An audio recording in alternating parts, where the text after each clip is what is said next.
So this video is going to cover Chapter 8 for statistics. Chapter 8 is similar to Chapter 7, but in Chapter 8 we're going to start talking about sampling distributions. And then Chapter 8 is really important because what we learn in this chapter we are going to use in Chapter 9 and 10. So the reason why this chapter is so important is because we're talking about sampling distributions, and what a sampling distribution is it's basically just looking at the distribution of all the possible samples of a certain size. So if you're talking about, let's say, American women's heights, okay, so American women's heights has a mean and a standard deviation, right? We could somehow collect that data and know there's some average height for women in America and an average, the height average, and then the standard deviation of the height. So we would have that, right? So if we wanted to know something about where our height fell or where someone else's height fell, we could look at that distribution, right? But if we were going to look at a sample of women, maybe we're wondering if women in Kentucky are shorter than average or something, right? If we wanted to know that, well, we're not just going to look at one woman in Kentucky, right? Because that's not enough information to say that overall all women in Kentucky are shorter than average. But we would instead take a sample, right? So maybe we sample 500 women in Kentucky, right? And then we would look at their average height. Now, once we look at their average height in that sample, we can't compare it back to the original population, because now we're not just looking at one person, we're looking at a group of people's heights, right? And so once we start taking samples, then we're looking in the sampling distribution.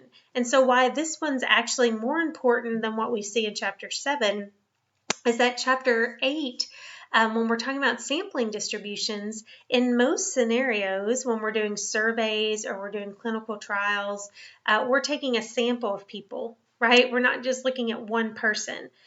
So once we start looking at more than one person, we're going to be in a sampling distribution. And so what we're going to learn about is how that sampling distribution acts. What is it centered at? What's the standard deviation? And then also we're going to see how the normal distribution can still be used with these sampling distributions. And so we're going to learn some rules for that. So let's look at some of these notes I have here, just kind of as an introduction to Chapter 8. So of course I have my regular lecture video over Chapter 8, so maybe you've already watched that. That one's going to go more into detail of the notes and things. This is kind of just a quick summary of the things you would need to know to be able to complete the assignments. So what we're talking about in Chapter 8 is that we have some original population that has a mean and a standard deviation. And then we're going to take samples of a certain size. And this one I've said samples of 20, but it doesn't matter what size you take. That's going to create a new distribution.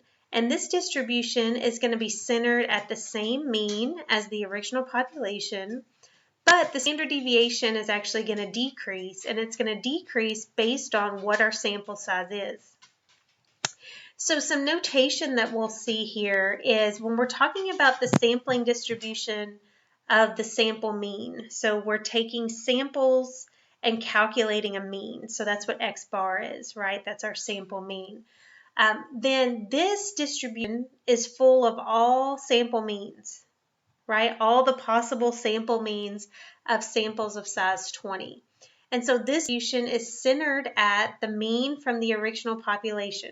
So we would call that mu sub X bar. Okay, so that's the mean of the sample distribution of the sample mean.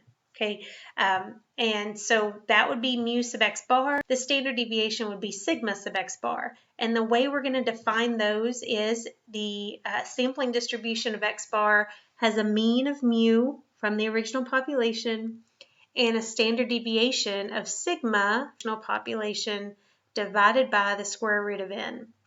So as our sample size increases, this is going to decrease, right? Because the larger number divided by, the smaller this overvalue is going to get. So that's another reason why we like to take larger sample sizes, right? Like why we would rather have a sample of 200 than 20, or a sample of 20 instead of 2, is because as you increase your sample size, you're going to start to see that your distribution is more narrow, right? Your estimates are more likely to be the same as as the original mean, whatever you're trying to estimate. And so then from there, you can calculate whatever you want. But as your sample size increases, you're more likely to get a better estimate, okay? Because your standard deviation for that sampling distribution is going to decrease. All right, so that's one thing that's really important to remember, and it's just another reason why we like to have larger sample sizes. It's just another thing to think about with that. Now we learn about the central limit theorem. And the central limit theorem is really important for the rest of this chapter, and then also chapter 9 and 10. The central limit theorem, which sometimes you'll see like in the notes abbreviated CLT just because it takes less time to write, says that if your sample size is greater than or equal to 30, then the sampling distribution of the sample mean is going to become approximately normal no matter what your original population was. So if your original population was skewed or uniform or bimodal or whatever it was, as long as you have a sample of greater than or equal to 30, then that sampling distribution is going to become normal. Okay, and so that's what I have here. If we've got an original population that's normal, any sample size you take is going to stay normal. Okay, so if you only have a sample of size 2, you're still going to get a normal distribution. All right, but if you have a non-normal original population, then you just need samples of 30 or more. All right, so the first example we had for this one in the practice test was this one. If you take samples of size 100, okay, so this is what tells us that we're talking about a different type of problem than what we were before. So it says samples of size 100. Okay, so when we were talking about the problems in chapter 7, we didn't have a sample size, right? But this one we do, and it says it has a mean and a standard deviation here, and that it is normally distributed. Okay, so that means if it's already normally distributed, then we don't have to worry about the sample size as much because we know that we're going to have a normal distribution for the sampling distribution. So it says describe the sampling distribution of the sample mean. Okay, so when it asks you to describe, there's really 3 things that we're looking for that one. Here, so how do I describe? So describe here. Go back to this one.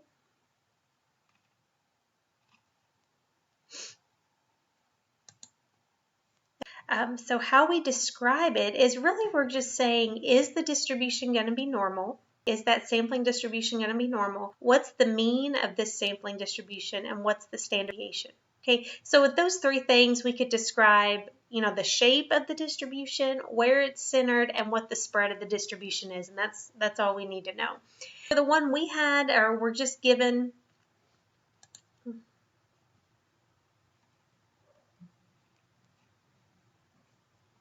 it said we had samples of 100, we had a mean of 25, and a standard deviation of 7. So that's where I got this information. So it will be normal because the original population is normal. If the original population was not normal, this one would still be a normal sampling distribution because the sample size is greater than or equal to 30, right? The mean is going to be equal to the population mean of 25.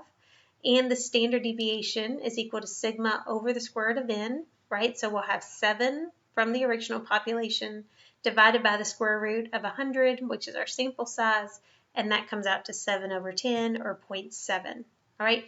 And so that would be our distribution.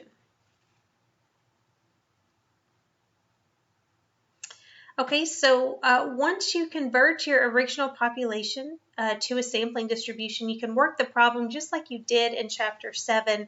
So you can still use the normal CDF and the inverse norm like we did before. I think the next one I'm doing is this one, yes. Okay, so talking about American women's heights, assume the heights of women are approximately normally distributed with a mean of 64 and a standard deviation of 5. All right, now if it stopped there and someone would be 63 inches or taller, right? If it did something like that, then we would be working it like we did in Chapter 7, but that's not what this one says. It says if we took a random sample of 25 women, okay, so now we have a sample size, so that means we're going to be in the sampling distribution. So that means we need to look for the mean and the standard deviation, right? So they gave us the mean here, the standard deviation, right? And we know we're taking 25 women, right? And then we're wanting to know what's the probability the sample average is below 63 inches. All right, the other important thing to note here, because we do have a smaller sample size, it's only 25, we need to make sure that this is a normal distribution, which it is. It tells us that right there. Okay, so that means our distribution will also be normal, right, because the original population was. All right, so this was the information the important info that we had, and it wanted to know the probability that the sample mean would be less than 63, right? So we have to think of what the sampling distribution of X bar would look like, right? So the mean would still be at 64, right? But the standard deviation is going to change based on our sample size. So here you can see I did 2.5 divided by the square root of 25. That's our sample size. And I get 0.5. So now instead of the values varying by 2.5 for the standard deviation, now they're only going to vary by 0.5, right? So in your mind, you should be thinking of how this sampling distribution is much more narrow, right? So the original population, if it had a standard deviation of 2.5, was spread out like this, right? But as we started taking samples and calculating the average, because the standard deviation decreased, now it's going to be a smaller area, right? It's going to be more likely to be closer to the mean. So your estimate is going to be better in those samples, right? And if I took samples of size 100, well, then it's going to get even narrower, right? Or 1,000 or 10,000, right? And as we get those larger and larger sample sizes, then we're expecting our statistic to be pretty close to the true parameter, whatever it is, right? And so we have more confidence in our studies when they have larger sample sizes, because that statistic is a lot more likely to be closer to the true parameter with a larger sample size. All right, that's just a side note, and we'll get more into that in Chapter 9 and 10. But so now we've got this new mean and new standard deviation. Once we have those two things, we're going to work the problem just like we did before, okay? So we've got our new mean, our new standard deviation here. We're trying to find this area, right? And we know the X value is 63. And actually, in this case, it's an X bar, right, instead of an X. But we're going to use the normal CDF, right, because we're trying to find the area or the percentage or the probability. We always look at this from left to right when we're writing in our lower and upper bound. So we're going to start over here at negative infinity, right, and go all the way up to 63. So this is our negative infinity, right, the negative 999, up to 63, our mean and our standard deviation that we just calculated. Okay, so make sure you use the new mean and standard deviation for the sampling distribution. And when we do that, we get 0.0228.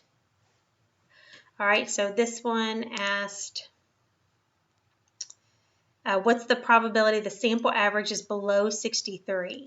So the probability of that is 2.3% basically, right? So not very likely that that would happen. So if it did happen, that would be unusual, right? Another question it could have had was how tall are the top 1% of women? Okay, if we're doing samples of size 25. So if I'm doing that sampling and I'm sampling sizes of 25, how tall is that top 1% of sample averages? Okay, so the top 1% here, so I've got the area and I'm trying to find the X value, or the X bar value in this case. So I'm doing the inverse norm. If I'm looking at the top 1%, that means to the left is 99%. So that's why I have 99% in here, so 0.99. The mean 64 and the standard deviation is 0.5. Remember, we converted it because we're in the sampling distribution now. And that gives us 65.2 inches or taller would be the top 1% of sample averages. So let's say we had a sample of 25 women and we got a sample mean of 65.5. Would that be unusual? And the way we tell if something is unusual is by looking at what's the probability that it would happen, right? The probability of that happening is less than 1%, right? It's only going to happen less than 1% of the time. So this would be very unusual, right? So maybe you're trying to show that your group of women is taller than what's expected, right? Is taller than average. And you would have enough data to say that was true in this case because, you found a result that would only happen about 1% of the time. So that would be pretty unusual.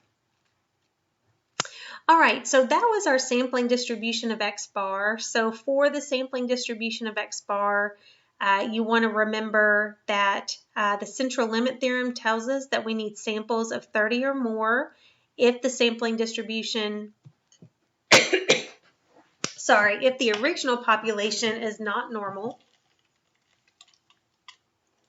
If it is normal, then you can use any sample size, right? And then the mean and standard deviation look like this, right? That's how they're going to transform when we're going from the original population to the sampling distribution. But we can kind of do the same thing if we're talking about sample proportions. Okay, so we've been talking about sample means, mu and sigma and X bar and S for a while, but we also sometimes are wanting to know about percentages, right? Like especially when we're doing polls or surveys, right? Like when we've talked about things for upcoming elections, if we say what percentage of Democrat voters plan on voting for Biden, okay? Well, that's not going to be an average, right? We're not going to get an average number. We're going to get a percentage. We're going to get 40%, right? So that percentage is what we would call our sample proportion, okay? So we're going to talk about the sampling distribution of that proportion, and the variable we use for that is p hat. Okay, so it's a lowercase p with this little like housetop looking thing on it, right? So that's p hat. This actually relates back to the binomial, and again, like I said, you'd see more of that if you looked at the actual Chapter 8 video. But similar to the central limit theorem rules that we used before, what we need to show is that n times p times 1 minus p has to be greater than or equal to 10 for this to be a normal distribution. Okay, the mean is going to be equal to p, and the standard deviation is equal to the square root of p times 1 minus p over n. So these are the things you need to remember when we're talking about proportions. So the lowercase p represents the probability of success from the population, okay, or proportion of success, however you want to think of it. But there's some true percentage or proportion out there, okay, for whatever you're trying to find, and that's p. P hat is the proportion of success that we actually get in the sample. So when we're thinking about parameters and statistics, remember parameters come from the population, statistics come from the sample. So in a population, when we're talking about means, mu comes from the population, that's a parameter. X bar comes from the sample, right? That's a statistic. So if we're thinking about proportions, there is a population proportion, which is P, and a sample proportion, which is P hat. Okay. All right, so I think our next question on this practice test is talking about describing a sampling distribution for P hat. Okay, so describe the sampling distribution of P hat if N is equal to 500 and P is equal to 0.4.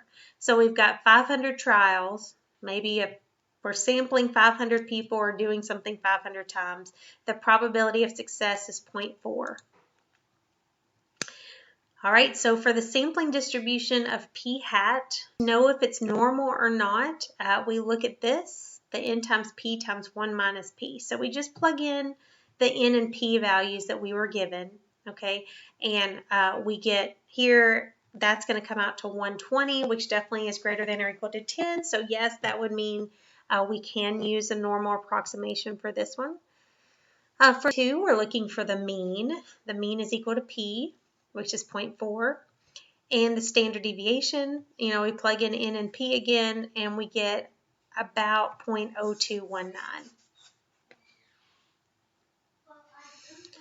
Okay, so the next one is a word problem here. It's known that nationally 47% of households have at least one dog. Let's say we're going to take a random sample of 250 households. What's the probability that 50% or more of your sample will have at least one dog? Okay, so nationally 47%, okay, that is the parameter. That's the true proportion, is 0.47. All right, this is the P hat we're wondering about, 50% or more. What's the probability our sample will have a P hat of 0.5 or more, okay? And then this is our sample size, the 250. All right, so if we look at that here, so P is 0.47, our sample size is 250.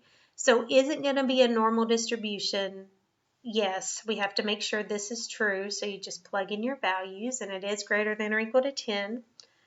Our mean is equal to the population proportion, which is 0.47. The standard deviation, we would plug in that value, okay? So if we're drawing this out, we said it was normal, so that's why it has a bell-shaped curve there. It's centered at 0.47, and we're wondering about 50% or more, right? So we're looking at 0.5 and up.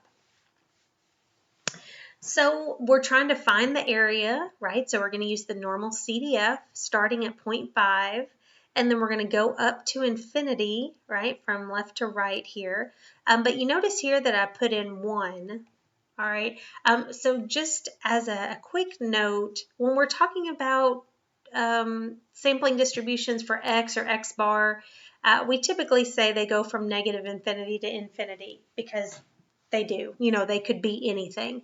But for proportions, technically, they can only be between 0 and 1, right? You can't have negative proportions, and you can't have proportions that are greater than 1. So it's going to be between 0 and 1. So we could convert our negative infinity and infinity values to 0 and 1. Okay, so you don't have to do that. You would get the same answer whether you use 1 or 9999. And that's fine. You can do it either way.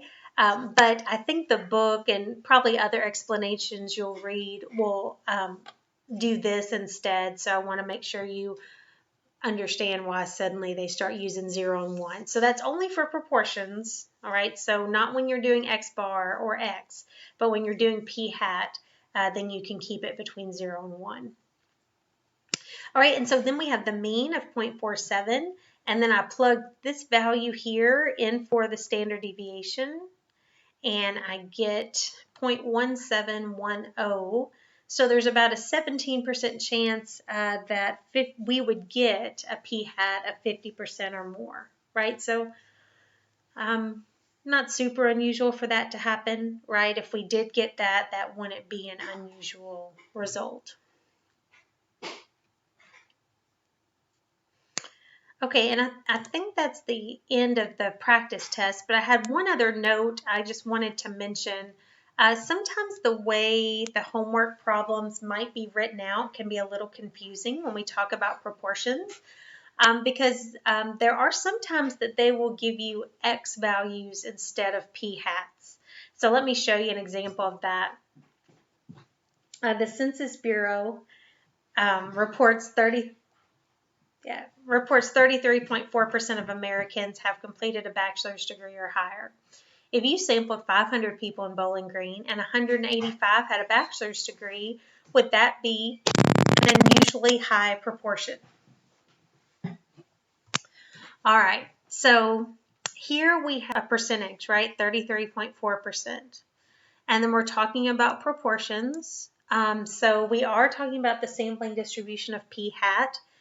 We can also know that because there's not a standard deviation given.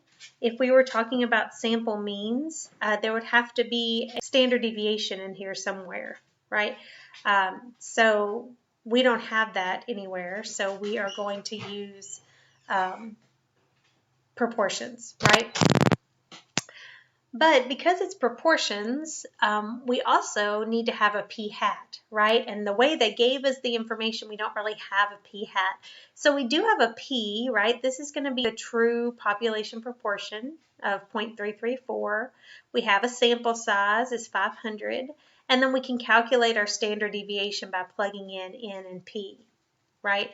The sampling distribution of P hat for this one, where I got the 0.37 was they gave us an X of 185, right? But that's not a proportion. That's an X. That's a number, right? So 185 would not be what we would put on here because that wouldn't even make sense. It would be so far away from this, we wouldn't even get a value for our area. So we need to first convert this into a proportion. So we had 185 out of 500, so that would become 0.37.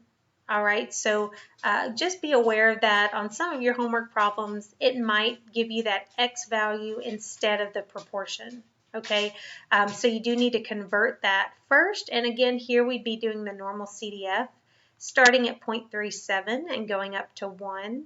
This is our mean, and then our standard deviation would come from there. And then that gives us 0.0439. So we would say this would be somewhat unlikely to happen, right? So that's only going to happen about 4% of the time. So maybe we could say that people in Bowling Green are more likely to have a bachelor's degree than the average of Americans, because we did have a fairly high percentage that would happen not very often just by chance, right? It's only going to happen about 4% of the time. All right, so that is the end of what I have for Chapter 7 and Chapter 8. And I realize it doesn't really explain everything, but I'm hoping that might help you through some of the exercises that you're working on. You can always go back to the YouTube channel where it has lecture videos for Chapter 7 and 8. It may also have some homework problems worked out in there that I've done over the last several semesters. And then, of course, if you have any other questions, you can always email me at angela.galloway@kctcs.edu. I also link some things in Blackboard about how you can get tutoring if you are wondering about that. Khan Academy is a good place to go if you're wanting maybe some extra videos or help with that, or just Googling like sampling distributions of p-hat examples, or using inverse norm in the calculator. Those things, you should be able to find some other videos on it as well. All right, so I hope y'all are doing well. I'm glad that you all have been working through your homework and quizzes, even though things have been kind of crazy right now, but I'm really happy to see that a lot of you have been working through your assignments. If you're having any issues with that, please let me know so I can try to kind of help you out with that and see what you need to be successful. There should also be on Blackboard, I think they've gone ahead and put up the link to do the course evaluations. So if you would do those are always really important to us because we do use those when we have our discussions with our deans every year to talk about, how our semesters went and everything, and they do use those. And then when we go up for promotion every few years, they use those evaluations for us. So it's really important for us to get that feedback. But I also like to hear, what parts of the class you liked and what you didn't like, or how I can make things better in the future. So if you have any input, I would really appreciate that. But if you just want to do just the basic stuff, you don't have to fill in the comments. But it is all anonymous, of course. We don't get them back until after the semester's over, so you don't have to worry about that. When we do get them, they don't have any names on them. They're just summarized, right? So it's just an anonymous survey. But I would appreciate if you did that for me, and then for any of your other teachers, just check for that on Blackboard, all right? So I look forward to hearing from y'all soon, and I hope you are enjoying your weekend. Thanks.